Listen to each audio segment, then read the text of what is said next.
Hello everyone, welcome back to the channel. Today we're delving into a thought-provoking topic. As always, can a dark-skinned person be racist? It's a question that sparks debate and various perspectives.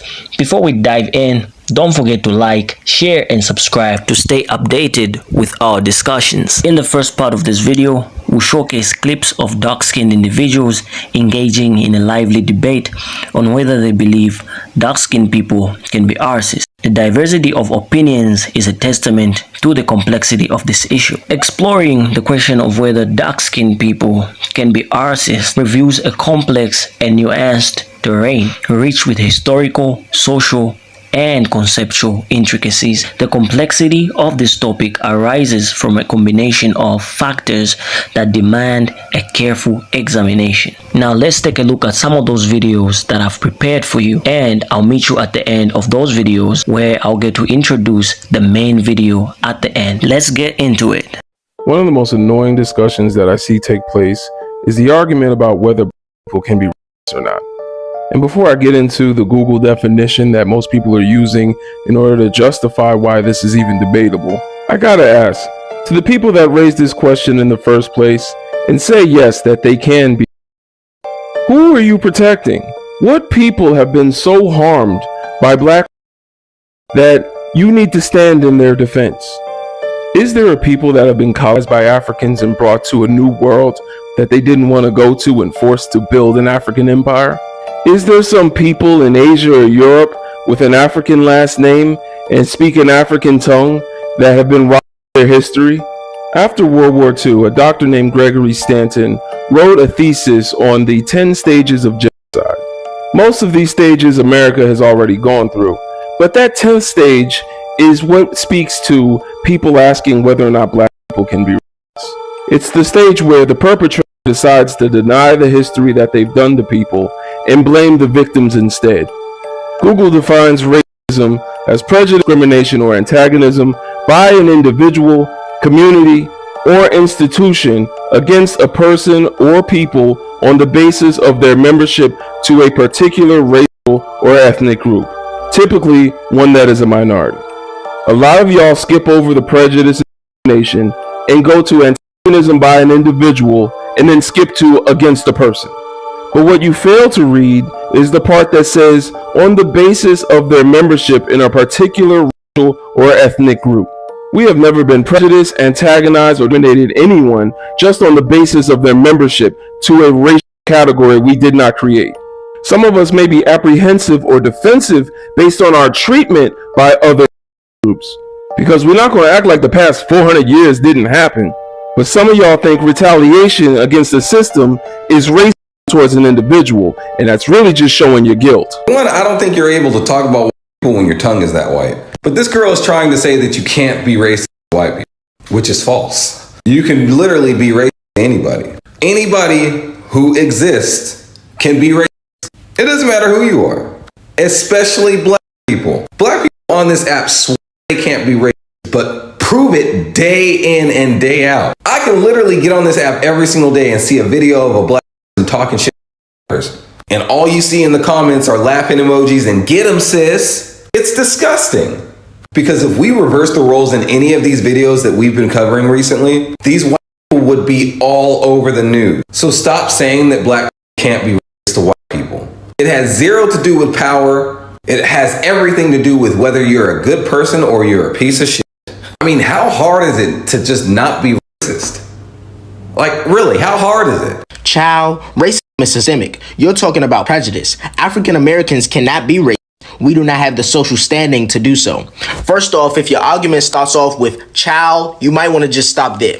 These are the same kinds of people that if a Hispanic says something out of the way to them, they'd see it as racist. If an Asian said something, they'd see it as racist. If a black person didn't agree with a certain narrative that they're trying to push, they would believe them to be a race traitor and then refer to them as racial insults, such as, let's be real, this isn't about what you truly believe deep down in your soul. It's about entitlement and what's been fed to y'all for years and years. That's why nobody wants to dare argue with y'all, because nobody wants to truly publicly disagree with the person whose race has been historically oppressed.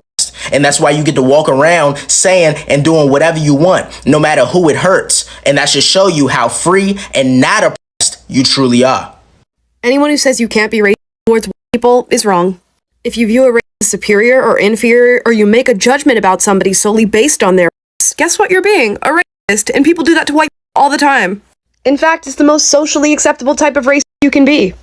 And people will say, no, it's because white people have power and privilege. Not all white people have power and privilege. Have you spoken to a poor white person who's probably living in the same neighborhoods as other low-income people of color? They don't have power. They don't benefit from privilege. So if that is the case, then how are you labeling a whole with power and privilege? And it's crazy because you go on the internet and see all the racism towards people, and it's clearly from these social justice warriors. They've become the very thing that they claim to hate. Nowadays, people are just masking their hatred, their ugliness, and their bigotry with the words woke and aware and activist. That's all that's happening. You made the statement that people can't be racist. First of all, do you believe that? Yeah. Black people cannot be racist. Racism is an institution. It's not a feeling. It's not a word. So black people cannot be racist because there is nothing that people can do that will put people on a lower level than them. And racism is a system that's going to disenfranchise you. It's going to take away opportunities from you. But people cannot do that to people in this country. All over I'm not even going to say in this country, all over the world, that's not going to be a thing. If a person went outside and saw a person there and called them a cracker, would that make him racist? No. Cracker is not dehumanizing. There is not one word that a person can call a white person that's dehumanizing. Before we get into the heart of this discussion, let's take a quick look back at some of the previous videos. We've explored topics ranging from identity and patriotism to the nuances of being an American. Each video has contributed to shaping our understanding of this crucial conversation. If you have missed any in this recap, you'll get your chance to catch up on the tapestry of this discussion. Now, let's transition to the main event, a video that sparked our curiosity and inspired today's conversation. Our focal point today is a compelling argument from a man who challenges the notion that dark-skinned people can be racist. He argues that racism is inherently tied to power dynamics and questions whether those perceived as less powerful can be truly racist. Let's jump into that video, and I'll meet you at the end of that video where I get to break down the whole video into digestible chunks. Let's get into it. He thinks that a black person can be racist. A black person cannot be racist. Racism is a power relationship between groups of people. That's all it is. It means where one group of people have control of so much wealth and power and resource that it can deprive, hurt, and injure and exploit another group to benefit itself. Never in the history of this earth have black ever controlled that much resources and where they can have gone out of their way to exploit, injure, and do something to whites. So therefore, racism only started in the 16th century when he began to commercialize slavery against blacks. That's when racism started. There was no such thing as racism before that. Powerful stuff, right? Now let's break it down. In the next couple of minutes, I'll provide context and explore viewpoints to offer insights in the question of whether a dark-skinned person can be racist. It's a nuanced discussion that goes beyond a simple yes or no. Stick around and let us navigate the layers of this argument. And as always, join the conversation in the comments below. Your thoughts are always crucial to the ongoing dialogue. Without much further delay, let's dive into the breakdown. The views of dark-skinned Americans on racist inequality and social change. This discussion is based on findings from a recent Pew Research Center survey conducted in October 2021, where 3,912 dark-skinned Americans shared their perspectives on the state of the nation. Firstly, the survey uncovers a prevailing sense of pessimism. A striking 65% of dark-skinned Americans feel that the increased national attention on racist inequality has not improved their lives. Additionally, 44% expressed doubt that equality for dark-skinned people in the US will be achieved. What's more telling is the skepticism about changes to US institutions that would ensure fair treatment. Many dark-skinned Americans believe these changes are unlikely to happen in their lifetime. Now let's shift our focus to the aspirations for social change. The survey indicates strong support among dark-skinned Americans for significant reforms or complete overhauls, political and economic and healthcare system. Moreover, there is a resounding call for reparations for the descendants of enslaved individuals in the US. These reparations take the form of educational, business, and home ownership assistance.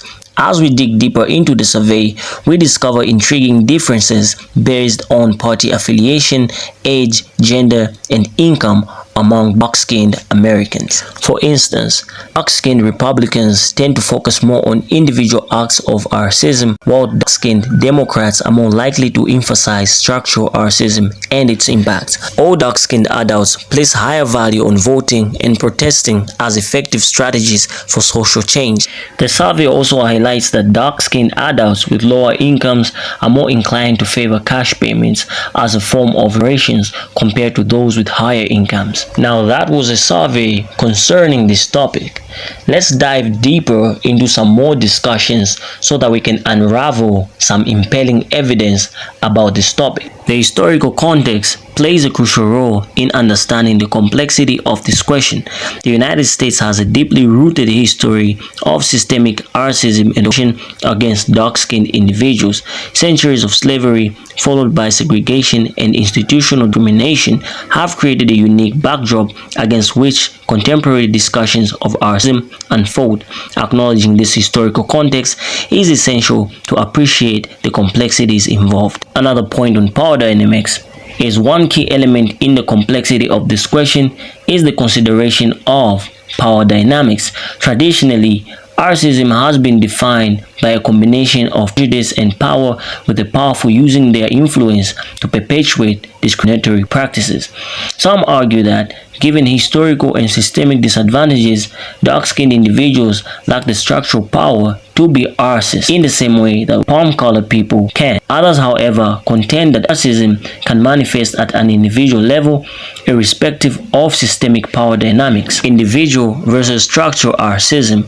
The distinction between individuals' acts of racism and structural racism adds another layer of complexity. While individuals may harbor prejudiced beliefs or engaged in discriminatory behavior, systemic racism refers to institutionalized patterns that disadvantage certain racist groups. Dark-skinned individuals might exhibit prejudiced attitudes. Whether this translates into systemic racism is a matter of intense debate. The community of dark-skinned people itself is diverse, encompassing individuals with distinct experiences, backgrounds, and perspectives. Views on racism within the dark-skinned community differ based on factors such as socio-economic status, geographic location, and personal experiences.